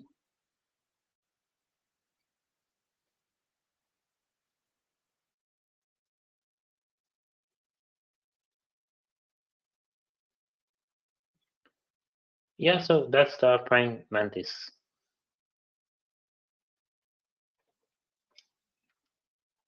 They do have a close genetic structure to praying mantis on Earth. So we are trying to save that civilization with different kind of genetic manipulations. We were able to seed the 10th generational praying mantis we have on our home planet with the seed of a male Marzan, and it was able to get pregnant. So now we're just waiting for the eggs to lay, and we'll see if it worked.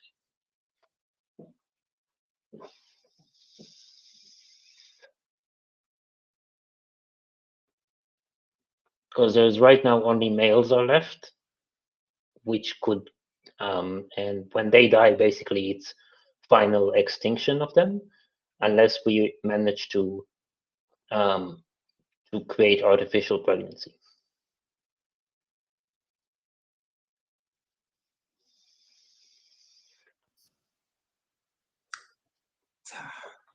Just looking at them, having, I love having limbs, not just hands coming from the back, limbs like, wings, other hands, things to use. Yeah. And they're also telepathic.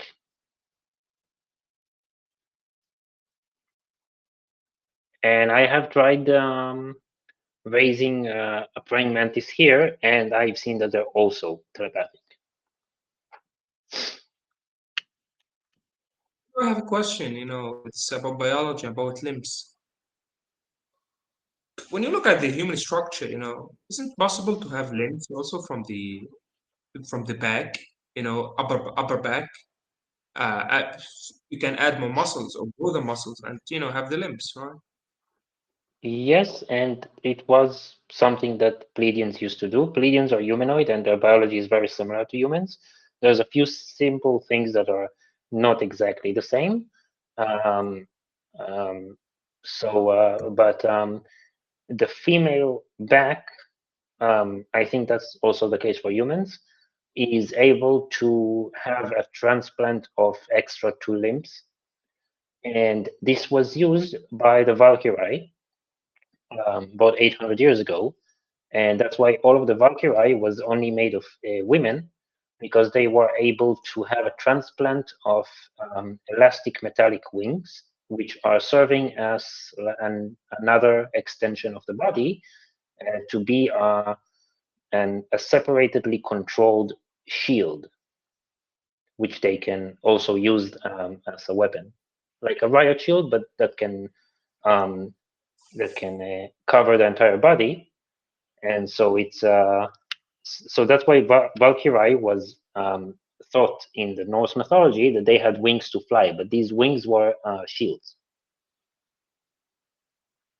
And so these limbs can be grown from your DNA, just plain with the No, they were transplanted. So isn't they it were possible, attached to the ribs. I see, but isn't it possible when you think about stem cells and how a stem cell is basically can convert to any other cell. So if you can play with that and attach it in a certain way, perhaps you can have this, another hand, another wing, whatever. Yeah, but this is genetic manipulation, and Pleiadians are only doing it to a certain point where it's natural. They're very keen on staying natural. Eventually, that's why the shield was taken out of service, and today you would see in the Valkyrie army equal number of males and females. Valkyrie today is the official space force of the Galactic Federation. I'd like to have wings, though. But even if you do have wings, they won't be enough to lift you off the ground. You need to have other muscles, and a lot of things change about your biology, sure. Yeah, you need to be aerodynamic, and you're not. Not just that, we are heavy creatures, I mean, Yeah. The biggest eagle is like 20 kilos and it has like 7 meters wingspan. Think about 70 kilos, male or female. You need to have at least like or huge muscles or huge wings for lift. Right. Both, probably. Oh, yeah, and stamina, and you need to have hollow bones, just like dragons.